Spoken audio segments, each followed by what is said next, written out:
नमस्कार, मी गणेशराव सर्जेराव काळे पाटील, विजोरी. माझा दूध व्यवसाय जे हनुमान भाईनाथ मिल्क पिशेवाडी या ठिकाणी चालू असता माझ्याकडे परवानगी होती, पण ती 500 ते 800 लिटरच्या प्रमाणाची परवानगी होती.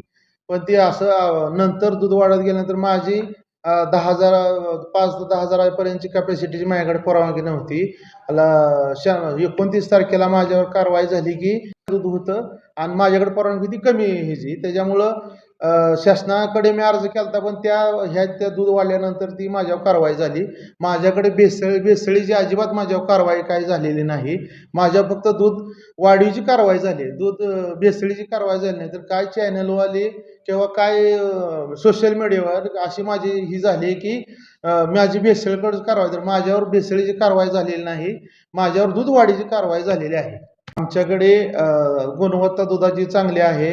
आमच्याकडे दूध शेतकऱ्यांना दूधचा दर जास्त भेटतो म्हणून आमच्याकडे दूध वाढलं आणि आम्ही शेतकऱ्यांना जास्तीत जास्त जेवढा दुधाचा त्यांना फायदा होईल तेवढा आम्ही फायदा करतो. त्याच्यामुळं त्यांना आमच्याकडे जास्त दुधाचे जास्त आल्यामुळे आमची अडचण अशी झाल्यामुळं शासनाकडे आम्ही परवानगीला मागणी केली होती, पण त्यात ते शेतकऱ्याच्या ह्यात आम्हाला दूध वाढल्यामुळं आम्हाला अशी अडचण आलेली आहे. तर परवानगी आहे का तुमच्याकडे? हो आहे. आता आज आम्हाला परवानगी मिळालेली आहे. किती हजार लिटरची परवानगी आहे? 10,000 लिटर 10,000 लिटरची परवानगी आज आम्हाला मिळालेली आहे.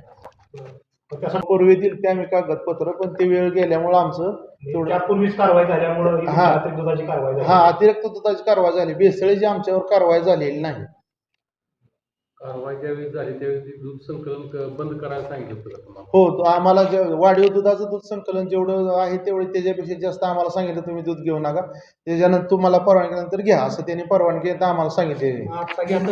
आता नाही, आता आजपासून त्यांनी किंवा उद्या आम्हाला परवानगी सांगितली त्यांनी की तुम्ही आता परवानगी मिळाली, उद्यापासून तुम्ही चालू करू शकता.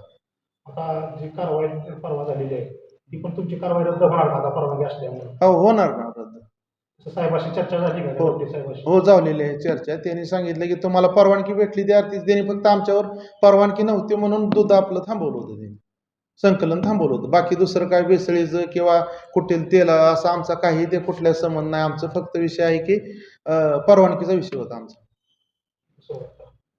सर्वांना नम्र विनंती आहे की आम्ही कुठलेही आमच्याकडं दुधाचं अजून ही करा, आमच्यावर अशी दुसरी कुठलीही व्यतिरिक्त भेसळीची कारवाई नाही. आमच्याकडे रिसर अशी परवानगी आलेली आहे. आता आम्हाला दूध पुरवठा चांगल्या पद्धतीने करावा.